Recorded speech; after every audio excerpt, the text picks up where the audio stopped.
you ever play Mousetrap? I can't say I really did. I've played with it, but I don't think I ever really sat down and played the actual game. How could you? Look at all this stuff. All you want to do is set up the trap and watch it go. Giving a kid a game like this was like giving a madman a loaded gun and a pile of crack. Look at this shit. Who's this guy? Ooh. We all know the trap steals the show, but let me take a moment to explain how to play. Each player is a colored mouse. You roll the die and move around the board, hoping to get as much cheese as possible. Watch out for the fat cat, you'll go back. Essentially, it's just a mindless race to the end, with the luck of the die controlling the whole outcome. Along the way, you slowly build pieces of the trap. You land on a number, and you add another piece until the trap's complete. But no kid wanted to go through that effort. You just want to see some action. It's like, hey, you want to play Mousetrap? Yeah, let me set up that trap. So let's put this together. I haven't done this in years. How's this thing go? Let's look at the instructions. Damn, what a project. It's all about turning this crank to make a stop sign hit a shoe that kicks a bucket. Damn it, kick the bucket. Oh. Here I am as an adult trying to figure out a toy that's intended for a 6-year-old. When you get to the end, you just keep going around a loop until someone lands on the cheese wheel. But at the same time, someone has to land on the crank space. The chance of that happening is like waiting for a solar eclipse. But once it happens, it's time for the trap. Here we go.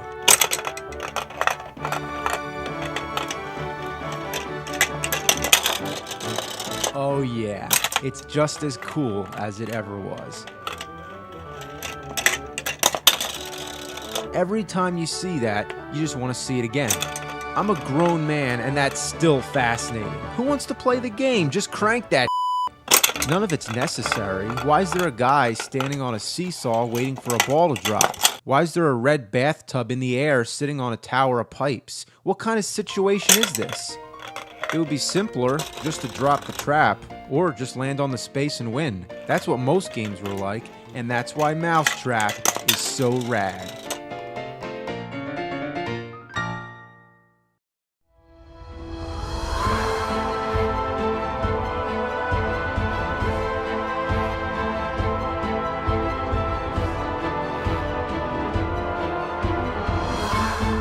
Hey, I'm Bored James, and when Bored James is bored, I play some board games. So let's check out the closet here and see what we got. Nothing like dusting off those old memories. Oh yeah, Dragon Strike. This was one of my favorites. I never had the opportunity to play it very often. I'd round up a few friends and say, hey, you want to play a board game? And they'd say, sure, yeah. And then I'd get out the game and they'd take one look and go, yeah, well, I gotta go home. I think my mom's calling me. Yeah, I don't know why, but for some reason nobody wanted to play this. Maybe because it looks complicated, maybe because it's sort of like Dungeons and Dragons. I don't know, but if you're still here, let's check it out. Each player takes control of a different hero, and they all work together against one player who takes the role of the Dragon Master. Now that doesn't refer to any specific character in the game. Basically that means the Dragon Master is the all-encompassing evil force that controls all the monsters. But it also means being the game's host and the one who chooses the adventure. Each adventure uses one of 4 different layouts: the city, the cavern, the castle, and the valley. But even though many of the adventures use the same board, there's tons of them to pick from. They all have different goals, such as kill a monster, escape the castle, collect a certain object, or to protect a carriage. Now even though the book tells you how to set up the adventure, it's the Dragon Master who has the decision where to hide many of the treasures, traps, and monsters. So a lot of the game depends on the trust factor, which means the Dragon Master could just be a cheating rotten. One thing I find really weird is the T in the word trap. It looks like a C. It says crap. I know it's that old-time medieval sort of writing, but come on, was this a smart idea? I wonder how many kinds of crap there could be. Ooh, rusty crap. That sounds nasty. Rope crap. That's like a long piece of crap coming out of your ass. Poison gas crap. I've had that one before. Falling rock crap. Oh man, I don't think that one needs an explanation. Spear crap. Now that doesn't sound good. Sleeping gas crap. Blade crap. I think you need a little imagination on that one. Broken crap. Pit crap. Electrical crap. Jaws of death crap. And disarmed crap. But the most interesting thing about this whole game is that it comes with a video, a half-hour Dragon Strike VHS tape. Darkfire gives it 2 claws up, and it's filmed in hyper reality. This has got to be one of the strangest inclusions to any board game I've ever heard of. Still to this day, it perplexes me. I can't figure out what purpose it has other than to get you in the right mood. I used to play it for everybody to watch while I was setting up the game, you know, just for entertainment. But rather than getting people in the mood, it only had them running for the door. Let's check it out. Feeling brave tonight? I guess. How brave? Brave enough to do battle with hideous monsters? Hey, I never said anything about battling monsters. Brave enough to sneak around dank castles in the dark and chance being the next victim? Whoa. I'm just trying to play a board game. I'm not looking for any trouble. Is this like a video game? Sorta. Well, it's a video and it's a game.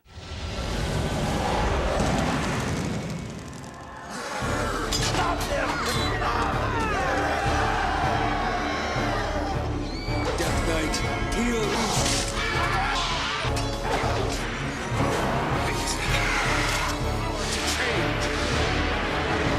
Okay, wait. Just tell me how to play the game. Very well. As the Dragon Master must make the world unfold before their very eyes. Okay, that really helps. Are there any rules you can tell me? Any kind of information? Try asking the king. Okay. Hey, your royalness, or whatever. Are there any rules to this game? Surely you jest. Okay, this is one of the craziest things I ever saw. It's pretty unique with the special effects. There wasn't really anything like that at the time. And still there's nothing like that. It's so weird, and it's so ironic that such a thing got buried within the box of a Dungeons & Dragons game. I mean, this should be on DVD. Who's with me? Look at this madness. Who's this guy? The Predator's ugly brother? How about this Pteraptus guy? Failure is made of should-haves. What a nut. To this den of evil where we will bind Pteraptus and drive a stake through his heart. Okay, so is Pteraptus a vampire? Oh, totally. Those hands look like Nosferatu.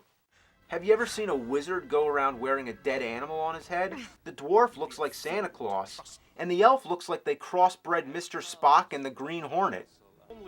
Oh, come on, don't do that. The thief and the warrior look like they're competing over who has the shortest skirt. You, because you're so big and uncoordinated, have to roll a 6 or higher to dodge the man-scorpion. Okay, now all of a sudden they're explaining the game? I'll grab the stinger and try and stab him with it. Roll the die.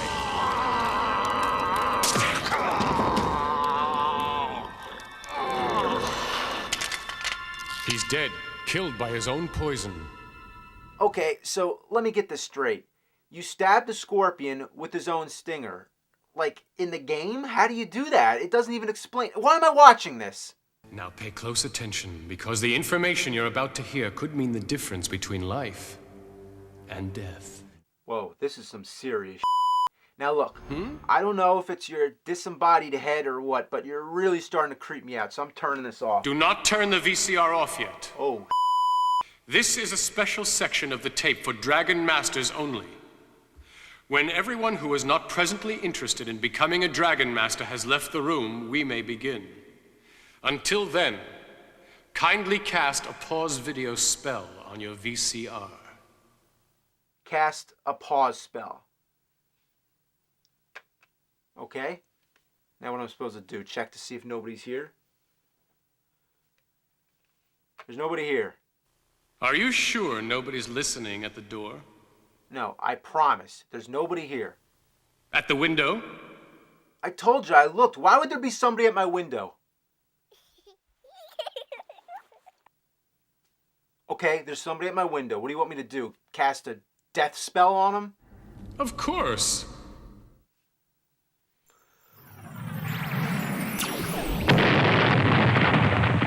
Oh, wow, I kind of like this Dragon Master stuff. Good. Imagine the treasure, the power, and imagine the evil you will smite on your great adventure. Oh, yeah. This is awesome. Okay, friends, gather around. You be the elf, and you be the thief, and you be the wizard. Your objective is to venture into the ruins of Darkhold's keep and look for the ghost of Teraptus. But beware Darkfire the dragon, because he'll blaze your ass to hell. Hey, wait. Where'd everybody go? And that's what happens.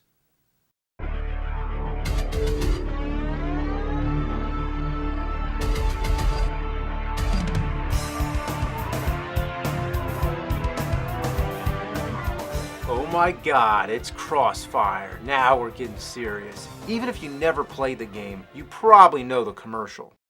In the early 90s, this commercial was on all the time. It was more than a commercial. It was like a 30-second movie, and every time I saw it, I was just as stunned as ever. Ask anybody, say, hey, you know Crossfire? And it's like, whew, yeah, Crossfire. Yeah, the fact that everybody still remembers this commercial is a true testament to its brainwashing power. Crossfire is burned into our brains for the rest of our lives. But not everybody gave in to the marketing ploy, because after all, how could the game possibly live up to the commercial? That's what I'm going to find out. It's simple enough. You get 2 different pucks and you got to shoot one of them into your opponent's goal. It's very stimulating because you're always grabbing the balls underneath your gun. You got to keep firing and reloading non-stop. But the gun gets jammed all the time. And the barriers on the side are just as cheap. They break so easily. I thought about trying to glue them back together, but what's the point? It's supposed to be a difficulty setting, but it doesn't change things very much. There's not much else to say, so let's start the game. Let me introduce Mother Mike. Mother. 1, 2, 3, fire! Crossfire! Crossfire!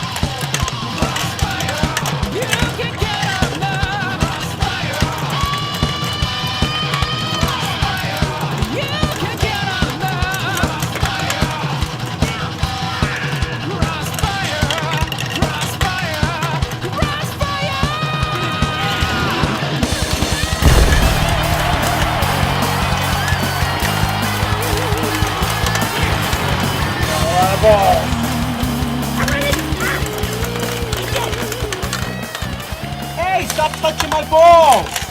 Crossfire! Crossfire! Ah! You don't get caught up in that! Wait, where'd you get all those balls? What are you talking about? You had more balls than me! There's a bunch of balls behind you on the floor. They shot past you.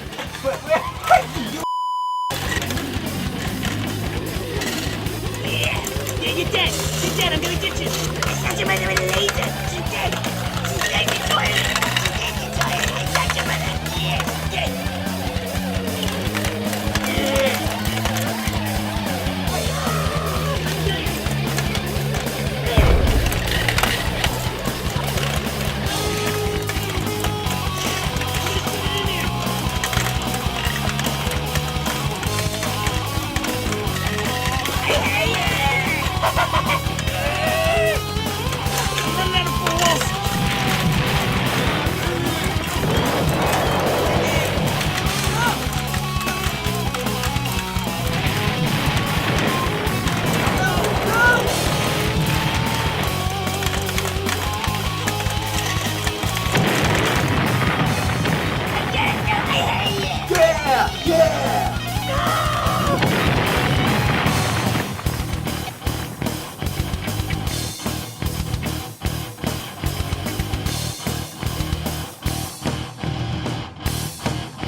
Wow. Holy crap. This is a board game that's anything but boring. This marks some kind of revolution of games in which the outcome of the dice didn't matter so much as whether or not you get killed by a rolling fireball. Oh! Oh! Instead of a flat board with blank spaces, Fireball Island was upraised and painted to create a treacherous landscape. Look at all the detail going on here. There's skeletons laying on the shore just to remind you the fate of the past explorers. This is the place of your nightmares. In the middle of it all, the fire-breathing idol of Volcar, the most fearsome centerpiece to any board game I ever saw. It goes well with all your action figures. Couldn't you see this thing sitting next to Castle Grayskull or teaming up with the Inhumanoids? I love the picture on the back of the box. Isn't that how the game should be played? On a beach like that? That's awesome! It sure gets an A+ for presentation, but that's just the beginning. Your imagination takes over the rest. The goal is to get the Firestone Jewel, which unfortunately is sitting right next to Volcar. The adventure starts at Dead Man's Plateau and across the Witchlord Trail. Whenever you roll a 1, it's fireball time.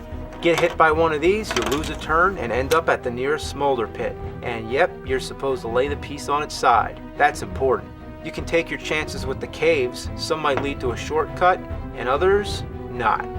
Past the Witchlord Ruin, get the Magic Charm token, trade it in for a full hand of cards, get past Thunder Alley, Skeleton Head Beach, Blister Run, Fire Flash Shoot, steal the jewel, and then it's a race back to the boat with every player trying to take the jewel from each other. You go over the bridge, down Viper Pass, then you make it back to the dock where you face your final and toughest pitfall of all, getting on the boat. Why is it so small? If you can get your hands on this game, gather some friends and give it a try. It's not easy to find the complete game intact. I don't have all the pieces, here one of the bridges is missing, and I think it's a law of nature that any game that has balls flying around, the balls will get lost. So I borrowed these from Weapons and Warriors. It doesn't matter, use some marbles or whatever you can find. Fireball Island, a game anybody can play as long as you got some.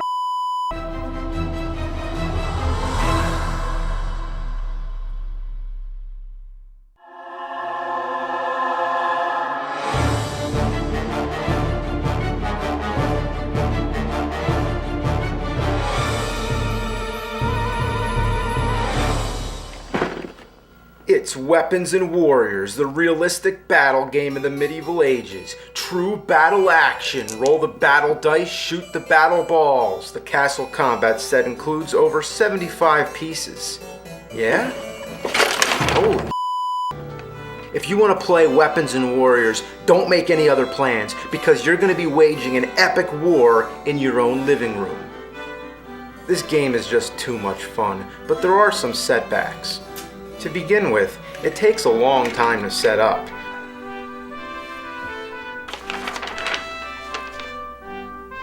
And hurry the up, because I want to play. There's an army on one side, a castle on the other, and in between them, a dirt path and a forest.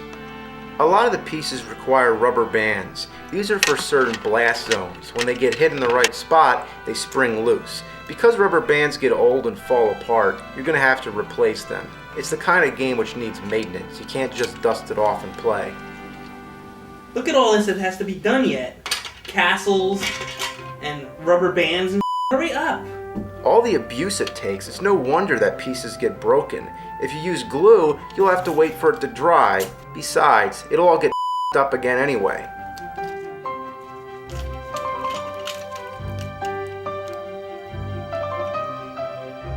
Come on!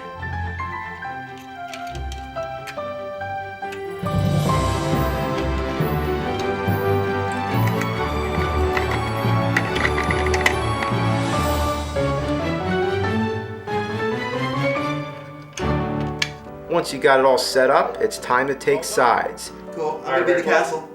What? I'm gonna be the castle. Nobody wants to be the puny army. The castle has the advantage because you have all these barricades. But the army is out in the open. The goal of the game is simple. Just knock down all the enemy soldiers. Get you this time. Yeah!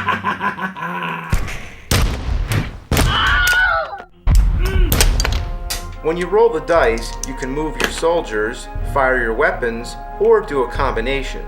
The further you advance your troops, the further you can move up your weapons. Both players have their own catapult. The infantry has a crossbow, while the castle has a cannon, which isn't fair because that's the most accurate weapon. There's an optional rule. If you knock down the general, that player can only roll with one die for the rest of the game. but don't tell that to mother Mike. Yes! He's down! He's down for the count! You're dead! The general in the castle is hidden all the way in the back. In order to get a clear shot, you gotta hit the shield, which opens the drawbridge, then knock the gate up, and then hope you're lucky enough to fire all the way through.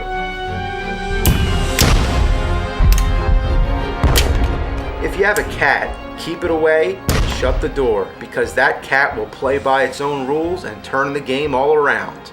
Hours of entertainment for the cat, a million frustrations for you. Wait, get out of here. I'm trying to play the game.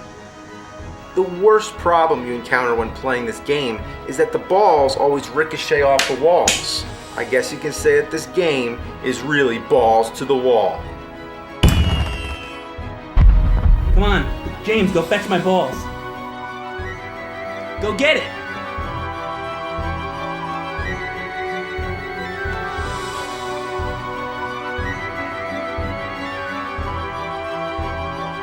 Alright, here's your ball. Hey!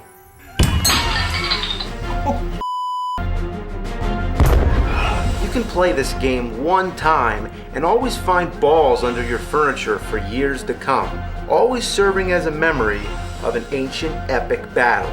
Weapons and Warriors is a game that you don't forget.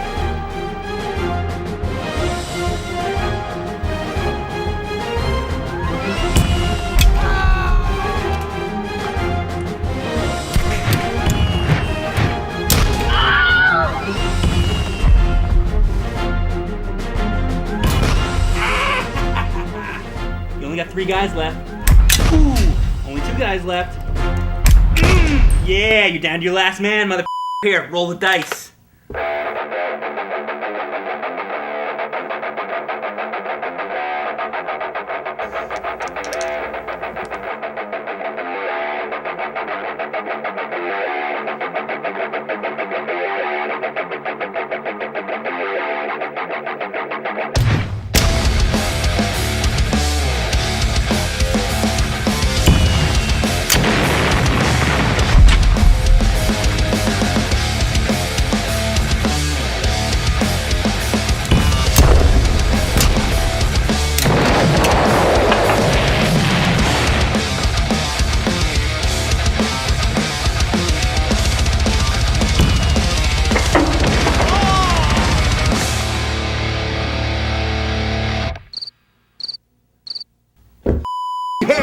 You mother.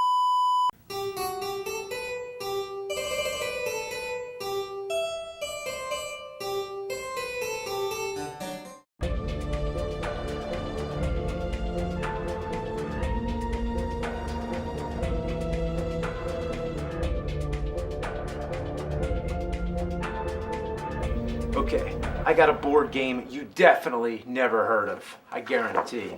This is Deadly Danger Dungeon. What creative mind came up with this? Well, you're looking right at him. When I was about 12 years old, my next door neighbors and I used to sit around and make our own board games. They were pretty. There's one game we made which was Lost. It was based off of Michael Jackson's Moonwalker. Why I'm confessing that, I don't know. Before we take a look at the grand epic, which is Deadly Danger Dungeon, let's look at some of the other survivors. This is some weird spaceship game. I don't remember what the goal was, but from what I can see, you have to run through a minefield, avoid getting sucked up by an enemy ship, avoid aliens with headbands, a puddle of glue, and lots of spaceships that blast at you. That's what it says. You can also get transported to this giant battlefield that takes up 90% of the board. How that worked, I have no recollection. This was one of our favorites, Mischief Night. The whole idea was to go around playing pranks, such as smashing a pumpkin, toilet papering a yard, soaping a wall, splatting eggs on a wall, throwing a stink bomb at a car, sneaking into someone's house to leave the sink on, throwing a baseball out a window, and literally blocking someone's front door with bricks and cement. Whoever this person is must really hate his neighbors. Then there's this one where you're a robber trying to steal jewelry from a house while avoiding elaborate traps like in Home Alone. This game looks like we never finished. Here's Street Fighter 2. I don't have any idea how this worked. I also have no idea why there'd be people watching a fight wearing peace signs. I guess that was the irony. Then we jumped ahead and made Street Fighter 3. I guess we got tired of waiting for the actual game. The characters included Candyman, Japanese Monster, Red Dragon Master, General Slaughter, and Dracula. Yeah, Dracula. And the Transylvania flag is a bat, of course. You can say this right here is the original Street Fighter 3. What in the unholy mother of What was I thinking to make a board game of Pit Fighter? Now let's move on to Deadly Danger Dungeon. My friends and I remember this one as the most sadistic and punishing game that we ever created. You play as a hapless treasure seeker who falls in a trap, landing in a ghastly dungeon full of unspeakable perils. The goal is to climb your way back out, but you'll never make it without a long streak of lucky rolls. Anywhere you step, there's some kind of hazard that either takes a health point away or kills you instantly. It might be flying arrows, falling rocks, spikes, or a slide that sends you into a volcanic fire. If I remember correctly, you start with 3 health points, but you can raise it if you find it too difficult. It doesn't matter anyway because there's so many spaces that are instant death. Oh my God! What was I thinking to make it this hard? I was an It's not a linear game. You can't just go straight to the exit. First, you have to get a talisman. But before you can get the talisman, you gotta get a key. It's a cruel game built only for the mother of mother. And that reminds me.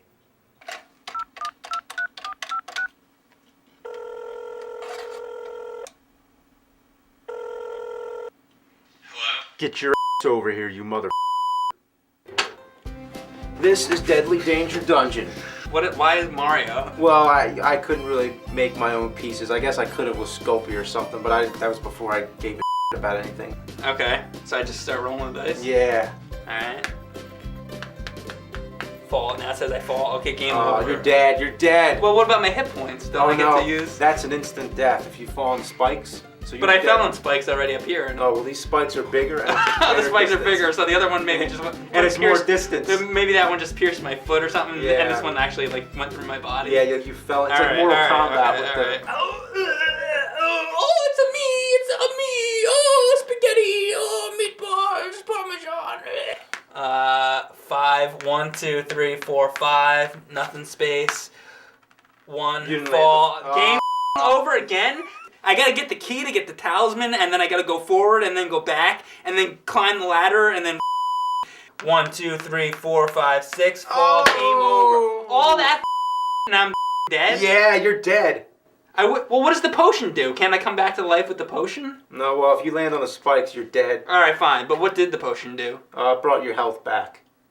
Well, I'm dead. I want to bring my health back. So can I use the potion? Oh no, you used it when you get it. Like when you get it, that's it. Oh, that sucks. Yeah.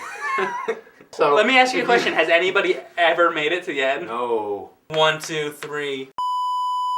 Oh! In this pit, and there's 2 of them. Ain't I a stinker, mother? It's annoying. 4. Okay. 1, 2, 3, 4, and it's the second. Oh. How many somewhere times have I else. died on that so far? 5 times, I think now, or 6 times. I got past 1 time. I got past those. One more time. 1, 2, 3, 4, 5. Got the key. Got the key again. Hey, I'm doing. This is like the best. 4, 5 fall, and the same spot, and the game's over. 1, 2, 3, 4, 5. It's unfair. That's pretty much it. Who's the mother now, mother? Well, I have to concede. That would be the designer of the game.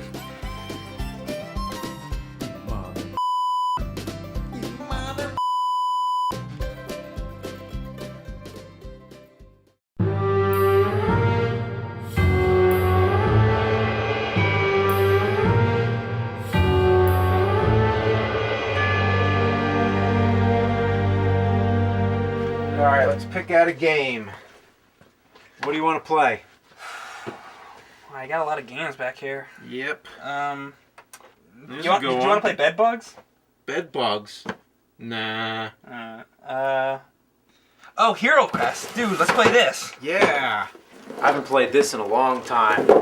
I'm gonna have to read up on the instructions a little bit. Look at all this crap. What is this? A cabinet or something? A table? Monsters? Doors? A fireplace? Look at all this. 4 valiant heroes have been summoned by Mentor, the good and ancient sage, to do battle with darkness. Theirs is the ultimate heroic challenge. Descend into the treacherous world of the unknown and restore honor to the Empire. Destroy the evil forces of chaos. Alright, who do I get to be? Well, you can be the barbarian, the wizard, the elf, or the dwarf. Well, what is the difference between them? Oh, well, the barbarian's the strongest, but the wizard and the elf, they have magic spells, and the dwarf can disarm traps. I don't care. Just give me the wizard. Alright then, here's your hero card. Body? Mind? What is all this? Wait, hang on a minute. I think you could be more than one hero because you're the only one playing. Huh. Well, then who are you gonna be? Oh, I'm Zargon, the evil sorcerer that controls all the monsters. I want to be Zargon. Alright then, here's the manual. You'll have to read up on all the rules. Here's all your monsters. You have to take like these gargoyles and like mummies and zombies and orcs and stuff. Here's your quest book. This will tell you where all the pieces go, like how to set up the game and everything. And here's your information screen. This will help you keep track of all the hit points of all the different monsters.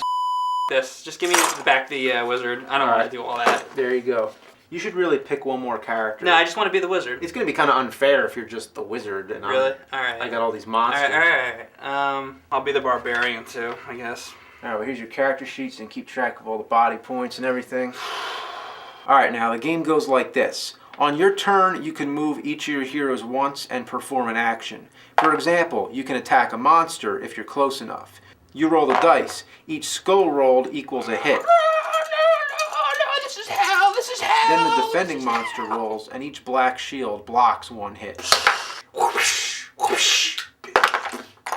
Another thing you can do is search for traps, secret doors, or treasures. And if there's one in the room, I'll reveal it. And as you move into different rooms, I'll set up those rooms as they become visible. Go through! I can't... Oh! Alright! I got him through, kind of. Hey, stop that. I'm trying to set up the game. Well, hurry up!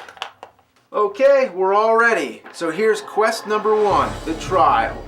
You must first enter the catacombs which contain Felmarg's tomb. You must seek out and destroy Varag, a foul gargoyle who hides in the catacombs. This is your first step on the road to becoming true heroes.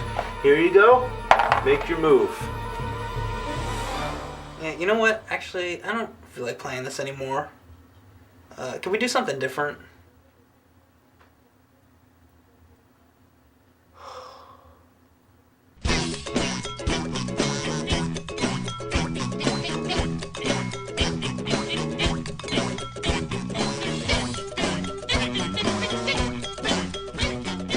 You should really pick one more character besides just the wizard. Sorry. You really should pick one more character besides just the wizard. You know, so you have somebody to fight with me against. You should really pick one more.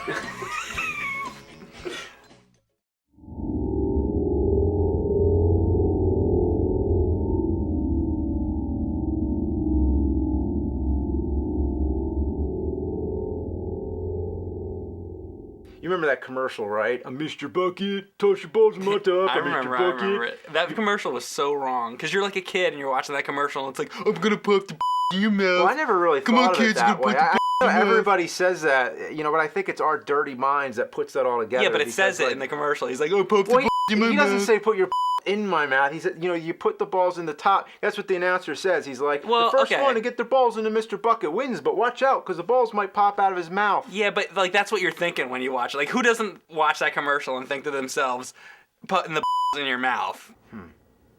Well, I have Mr. Bucket. Here it is. Just an innocent little toy for kids. Can I see it? Look at the big red nose. It looks like a drunk or a child molester or something. Yeah. All right, so you just put some batteries in, you turn it on, and watch it go. That's Mr. Bucket. It looks like it's doing the moonwalk.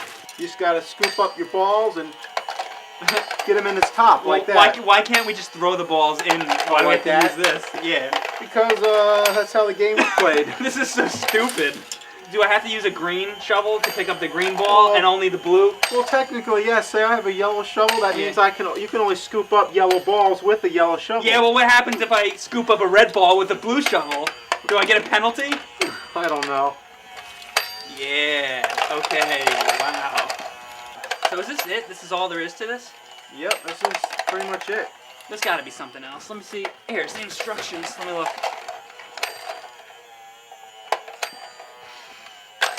Dude, look at this. Read this right here. Oh, this part right here? Mr. Bucket is a battery-operated game to be used only with the special balls enclosed. As opposed to... Alright, well, that's enough for me. I've had it. I'm gonna get going. Okay. If you don't mind. See you later. Alright.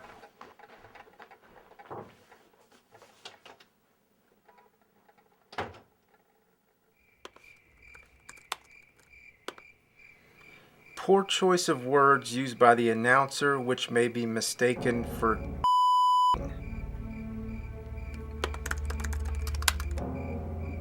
balls pop out of my mouth. This slogan has proven to be quite humorous and controversial because of its reference to the male genitalia being close to the bucket's mouth.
Hey, did you notice anything weird about that Mr. Bucket? No, like what? Well, it was still like moving around, like it was still turned on. Well, then obviously it wasn't turned off then. Yeah, but the thing is, I was positive that I turned it off. That handle thing with the on-off switch is kind of weird. Maybe it just popped back on. Who knows? It also sort of like came up onto the couch. Like how? I don't know, like it climbed up or something. I don't know. I really don't know what's going on, to tell you the truth. Well, it didn't look like you could do that, but I don't know, maybe, I guess. One last thing. I think it was going for my Okay. Yeah. Alright, I gotta go. Okay. Alright, I'll see you. Bye.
go. It's okay. I don't want to hurt you. I just want to suck on your This doesn't make any sense. I turned you off. Oh, but you turned me on.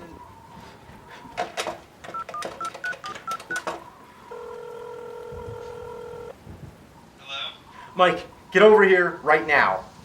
What's going on? I was in bed, the bucket came under the blankets, and it talked to me.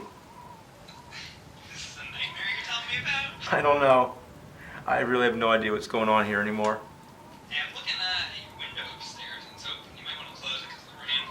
Well, like my bedroom window? Okay, just come over here real fast. Okay, let me get my shoes and I'll be right over there. Okay.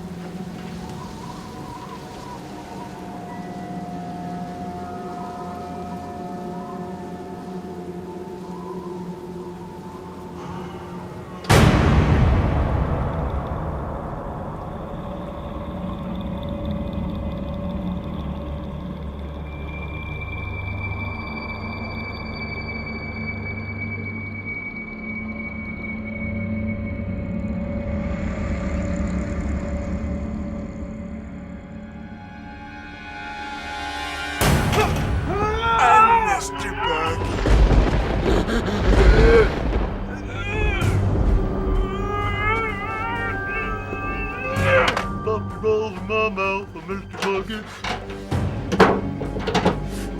Balls? Balls.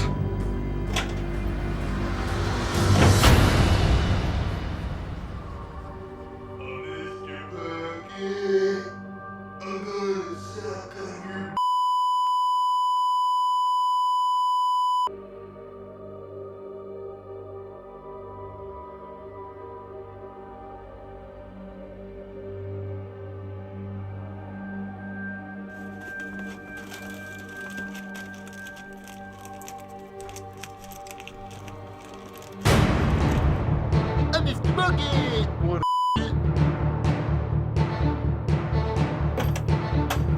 I want to suck on your You need plastic balls! These kinds! No, I need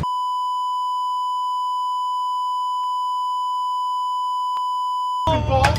Take your balls! Not my Get away from me! Get away from me, you sick up freak! Pervert!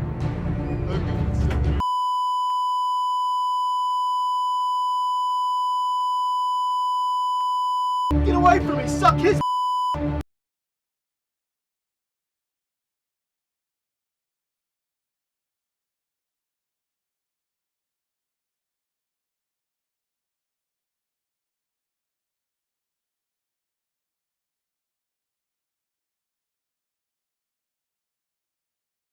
Oh my god! Oh,